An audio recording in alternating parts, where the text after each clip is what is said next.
Hey, Charles, how you doing? Lee, I'm glad to be back on the Lee Gerstmann show, back on the couch where I belong. We got new guest people. Just Yeah, I me and don't like you, no and guest people. yeah, we don't need it. I mean, every now and then it's fun. You got Every somebody every else with us every every every great now and then. now and then in a decade. Yeah, but this was my pick, and it's got to be one of them things, Lee, where it's like, just when I think you couldn't be any dumber, you totally redeem yourself with the pick today. So what are we doing, Lee? We are doing Chopin Nocturnes, and we're doing them by Arthur Rubinstein. But because it's a lot of them and it was a box set, we decided that we're doing side 1 and side 2 because that, I have to admit, is good for us. And I'll admit it's probably because of me, because we have done classical pieces on this channel. We did Kip Winger. Remember that? Yeah. The Kip Winger. We did Paul Stanley. He didn't. When Paul McCartney's Standing Yeah. Stone. Yeah. I would love to hear a Paul Stanley classical Yeah, piece. Paul That'd be Stanley hilarious. Stone. I'm kidding. We did Paul McCartney. We've done a few. Yeah. But I've admitted, I'm kind of a newbie on the classical world, and it's a lot of work, folks, to review classical pieces. You have to try it for yourself to know what I'm talking about. Yeah. But I'll do them. But this album came to my mind because, well, Frederick Chopin in the country I'm in is a national treasure. They named the airport Warsaw after him. Oh, yeah. Okay, yeah. And I had no idea that Arthur Rubinstein was Polish himself, which he was. Yeah. No longer with us. And plus, I'm a big fan of the movie Tombstone. And Doc Holliday, you have to see the scene to understand what I'm saying. I'm not going to get into it. But he coins a phrase which I'll nail in the review when we get to it. Okay. But, so multiple things made me think of Chopin. And then I just randomly picked this record, which, Lee, you've got a backstory to it, don't you? I had it. And I also had his Nocturnes in sheet music, which I have to say I could understand, but I could not play in the same way that they are meant to be played. But a lot of have you heard some of my piano music where I do a lot of different solos and fingerings? Yes. That's Chopin influenced. And so, even though I don't necessarily sound like Chopin, I consider him to be an influence. And my mom wanted me to do Chopin. And Yeah. And so I, even if I can't play everything, I could still look at the sheet music while the music was playing. The only problem was that with my copy of the album, because of the grooves and whatnot and my turntable, sometimes there were skips which annoyed me a bit. And so I'm like, I want to hear the whole thing. I don't want to hear it mostly. So digital helps. Totally. Yeah. Totally. And of course sometimes digital has a very faint, very quick digital skip if I'm trying to stop something on my phone or on my laptop from continuing, but it's not the same thing. It's mostly very, very clean and very good. And yeah, so there you go. Well, and also for the folks at home that watch the channel, we appreciate you watching. You know, I've said before, I'm the Captain Caveman of this outfit. I'm the meat and potatoes person, and I was never a big classical type person until I met Lee Gerstmann. And I started giving it a chance. And so I apologize in advance if there's any serious classical fucking people listening today. And if I say things a little wrong or whatever, hey, I'm doing the best I can. Hey, I love that's Kiss. all we care about. Yeah. One moment. So, yeah, because my speaker went out for a quick moment. Okay, go on. Yeah, but I do understand Nocturnes translates into basically little piano solo pieces. That is. But these aren't little, but kind of. They are individual solo pieces. And then before we get into it, I do have one other question, and you may know. Has full orchestra ever done these Chopin nocturnes with like the whole shebang bang, or is it always just the pianist? Because I know it's piano music, but I'm just curious. I have thought to myself about the idea of doing them like that, but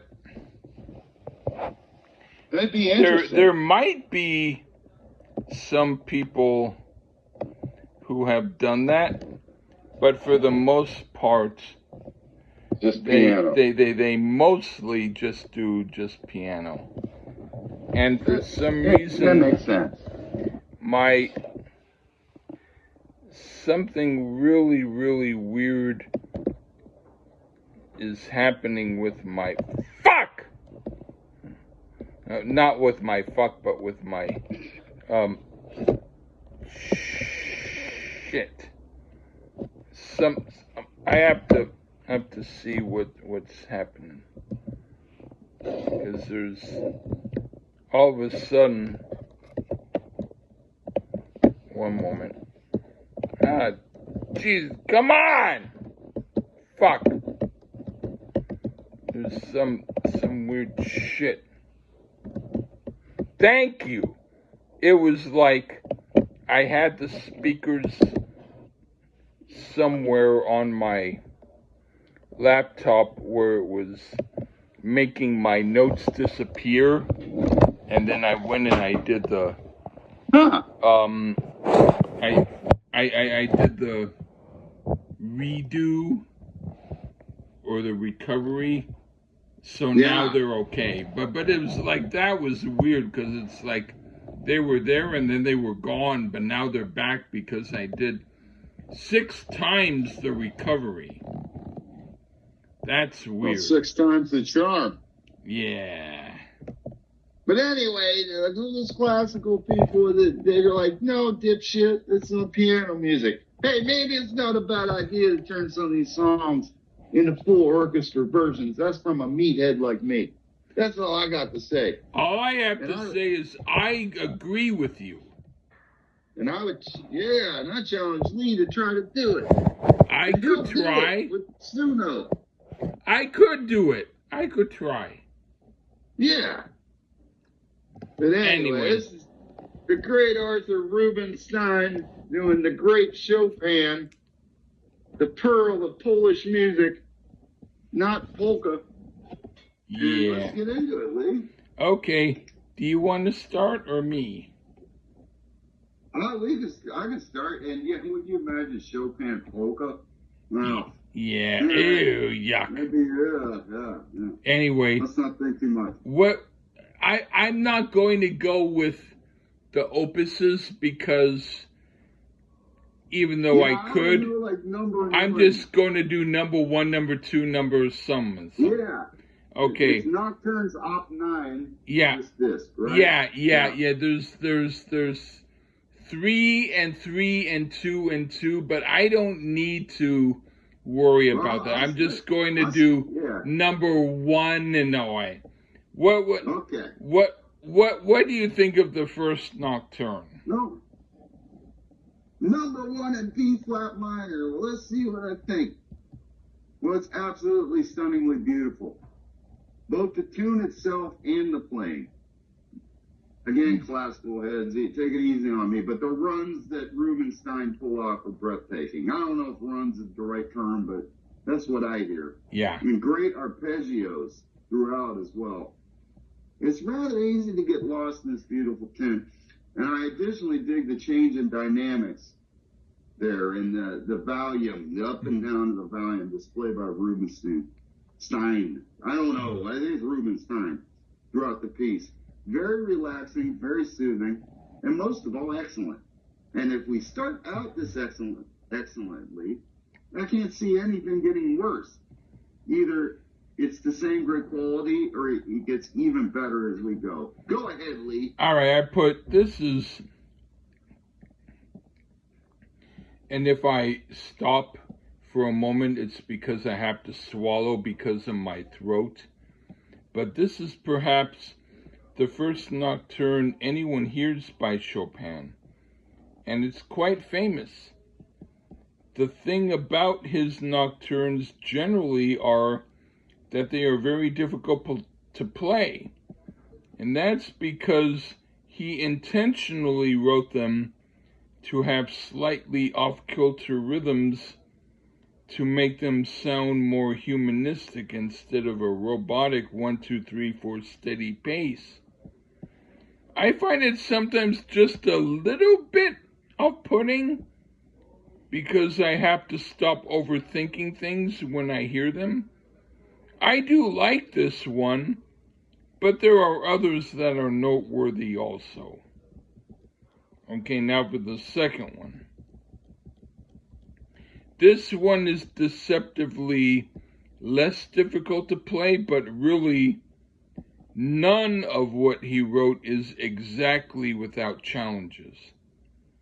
This would be the second most famous nocturne. I think maybe the first three are the most well known because they're the first ones people hear on an album. I like this one as much as the first. What do you think? Number 2 in E flat minor. This one sounds very waltz-like. I could picture Victorian people dancing in candlelit ballrooms to this one. And it's times like this, when I hear this, I wish I could play piano, as I'd be trying to learn this type of music. Probably couldn't do it, but I would like to try. The trills are great on this one. And again, just simply beautiful.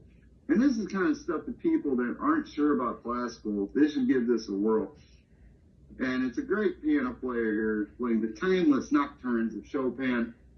This seems to be a great intro to classical. And then from what I read, Lee, many consider this his most famous piece. You said kind of, but some people say it's his most famous. All right. Well, yeah. Don't listen to me. I'm only going by me. Yeah, that person tries stupid though. I bet. A little bit of famous stupid. I don't know that guy's name, but yeah, I'll reference what he says later. He's probably a little stupid. You don't need to. But anyway, the next song. That's good. The next song is the third. Number 3. Yeah, and this is my favorite of the 3 in Opus 9. I like the flow of it, and it somehow makes me think of eating cheese, when I used to go in the fridge in my house in Fairfax, California, I had various indulgences. One was eating cheese, another was listening to music. I probably at one point was eating some cheddar while looking at the sheet music to this. I wouldn't rule it out. This is good stuff. What do you think? And just for those that are taking notes at home, this is in B major. And hopefully Lee wasn't eating Limburger cheese. Not that moment.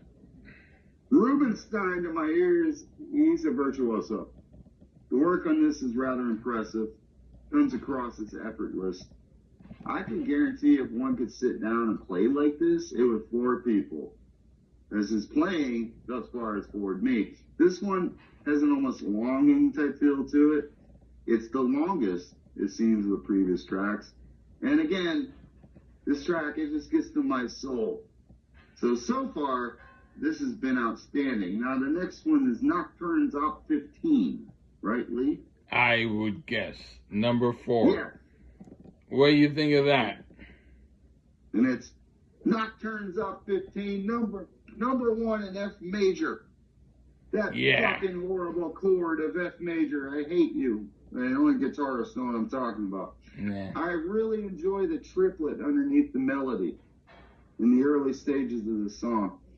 It guides along nicely. Then it breaks into some rapid fire playing and an interesting shift to F minor. And yes, I cheated to find that out. But it's an extreme tempo. Lots of rising and falling in the notes there. Very unexpected and very cool. Then it goes back to that light walk in the meadow with the style of the beginning of the song there. I thought it was excellent again. Go ahead, Lee. Yeah, you are doing better than me as far as explaining stuff. Anyway, this is very nice. I like this even more, and I think the somewhat less totally known Nocturnes are as good, if not even better than the lesser known ones, of which this is. I dig it. Well, I know F major to F minor because Don't Look Back in Anger has that. Yeah, all right, whatever. All right, okay. But anyway, the next song, number 5. 2. Well, I mean, number 5 on the disc. If you Yeah. check number 2 on the list. Yeah.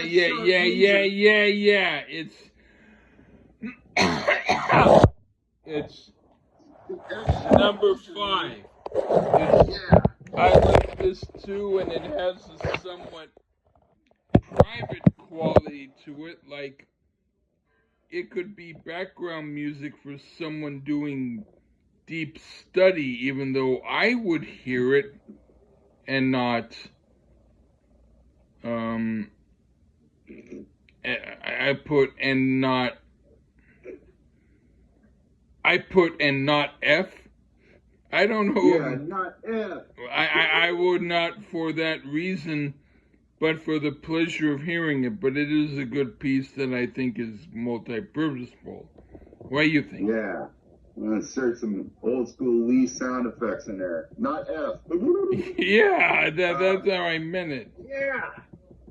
The dexterity of this guy's fingers is a marvel in and of itself. Lots of changes in dynamics, volume, intensity. The complete piece of music here. Yeah, there's no way this album has a bad track on it. The rapid runs throughout are a marvel to listen to, and more goodness here. And even though you say you may have a hard time playing this stuff, Lee, I'm waiting for some lean nocturnes that he comes up with on his own. I do have on some. The piano. Yes. Put those out. I have some. But anyway, I'll try to do more. But anyway, what do you think of number 6? In G minor. More visions of Victorian dancing running through my head. This is proper waltz time now, but albeit it's a bit of a slow waltz. This one has a slightly darker feel. And originally it was to be titled At the Cemetery. But then Chopin changed his mind. Rubinstein's playing, of course, is expert here. and he gets louder and more powerful as it goes along. So yeah, it's fantastic, like everything else thus far. I put this one has another deceptively simple structure, except it has its moments of complexity and difficulty. It would have been nice if Chopin had written something totally simple to play, but he wasn't that type of composer. Anyway, listening to it, I do like it because I can imagine myself playing it, even though I wouldn't be able to play it well. All right, now for the next song, the number 7. We're on op 27, folks. Yeah, well, okay, Smarty. C-sharp minor. Smarty. Okay, this is nice and relaxing. I like the melody to it, and it's one of the ones I like better. It's very cool, and I give it a thumbs up. What do you think? The piece changes tempo from 4/4 time to 3/4 time, then back to 4/4 in the song, which is great to hear if you would take the time to. And one should. For those who don't know what 4/4 is, that's standard 3/4 is waltz. So if you don't know that, sorry, you shouldn't be reviewing music. If you do, stay with me. Drop what you're doing and check this record out. This is genius compositions to my ear, and Rubinstein's playing is fabulous to match. And again, it's a change in dynamics, which I dig the most. The left-hand work on this is fabulous. You play piano, so you got to agree there. I guess I agree. And the middle section of the song is a true highlight. This will let you know what real playing is. I'd have to say this is masterpiece level. On the next track, Lee. All right. What do you think of number 8? In D flat major, considered one of Chopin's most popular pieces. Again, so they say, that same guy. He probably don't know what the fuck he's talking about, but I wouldn't have known, but I do now. And I'm into all of it thus far, but I suppose I could see why this one's so popular. It's Frederick fucking Chopin. That's the reference to the movie, folks, called Tombstone, for crying out loud.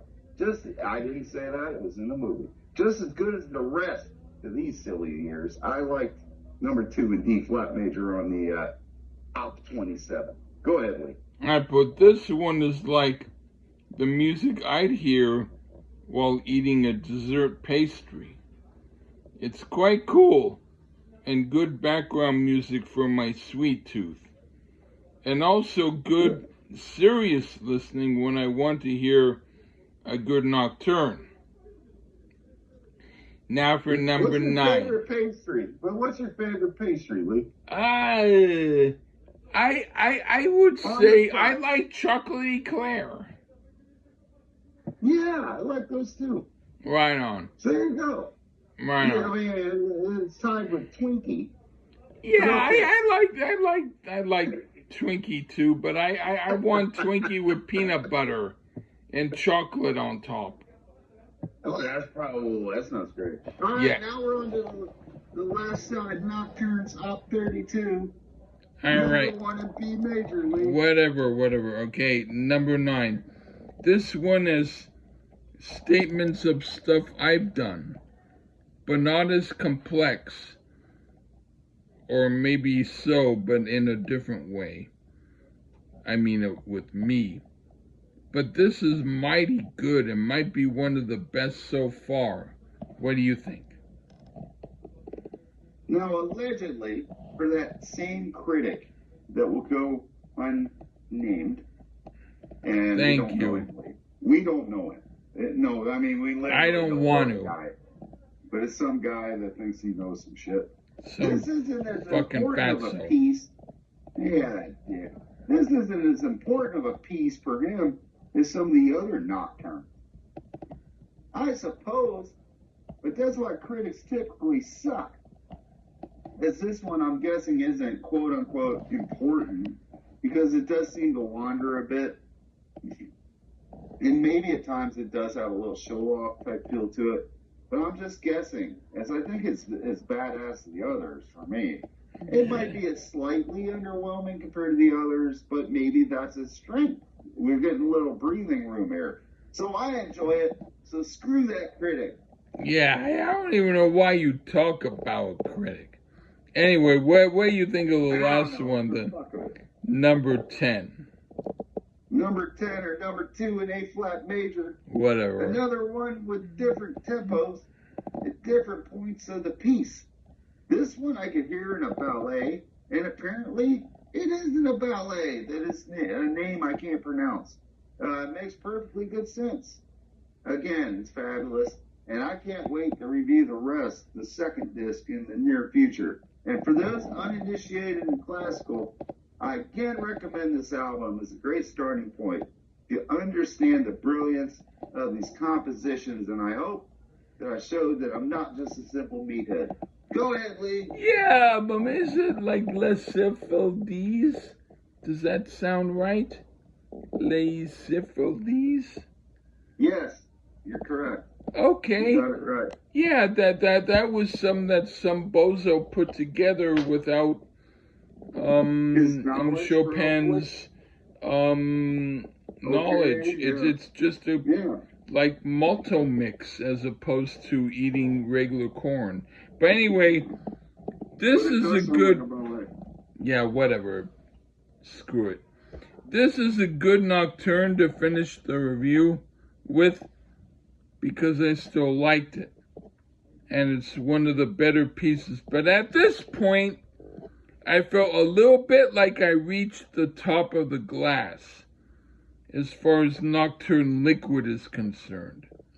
And any more today might be too much, but this is a fine collection and I like it. Okay. Well, see, that's why and I did it on accident. I would recommend to folks just listen to half of it and go relax and do something else, and then maybe check the second part out, because it is very relaxing. If you're sleepy, you may not stay awake. Yeah. It's not because it's boring. It's just very soothing. It's very, very soothing.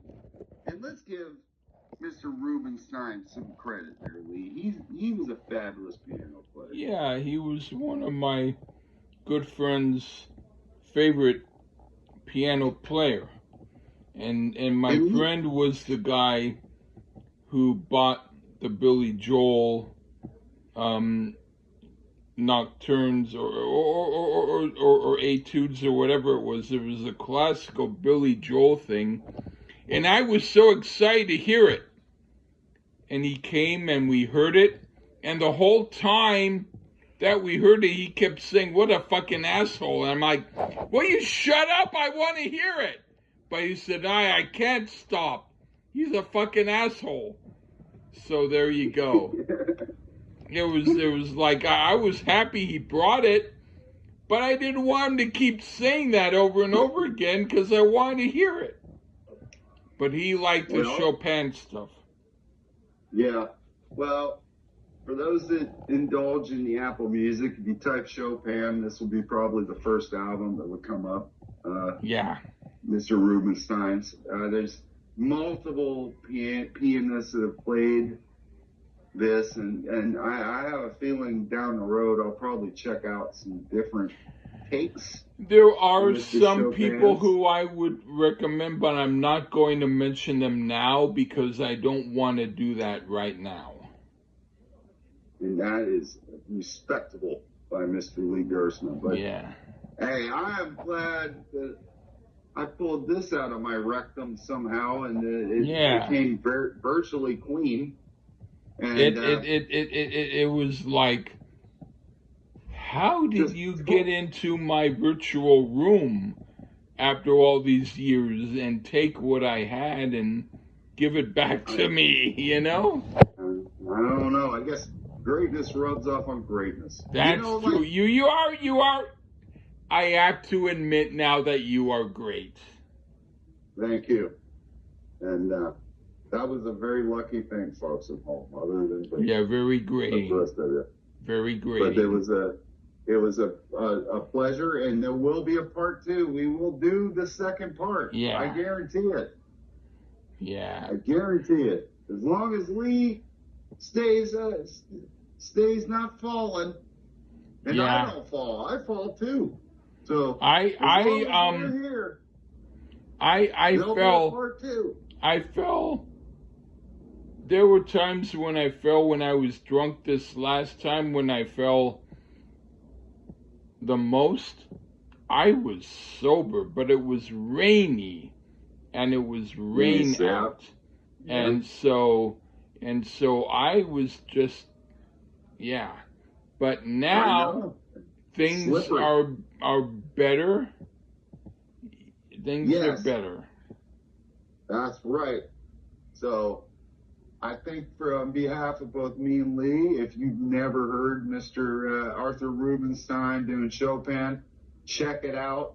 Yeah. You'll be pleasantly surprised, or you're just an idiot. Yeah, you need a lot of times I'm into avant-garde classical, but this is some of the best regular classical that you'll hear. And I told one of my friends who was Scandinavian, he was like, when he was 80 or 90, nobody could beat him in arm wrestling. He was like a rock and stone. And then he was like, I said, Chopin must have been drinking when he wrote this stuff. And he went, yeah, I guess he was. He was Norwegian, my friend. And he was like, he could out arm wrestle a 600-pound man. And he was like 90. He was like, you can't, outdo me. But he was cool. He was like a weird Lawrence Welk looking guy with pink suits, but strong as hell. Oh shit! I just made a note to self. I gotta find Lawrence Welk, and Lee and I review that.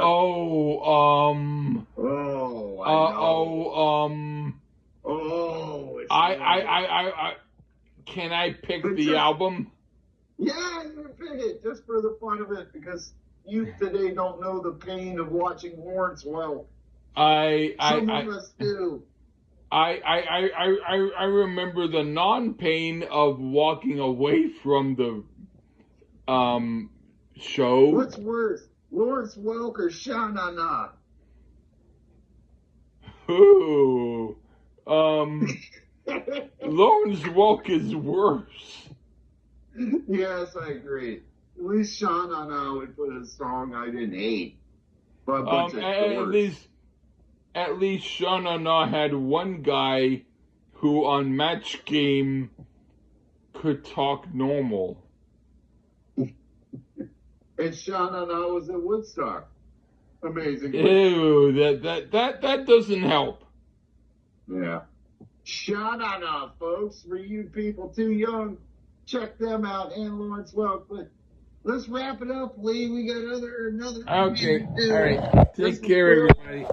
Bye-bye. Bye.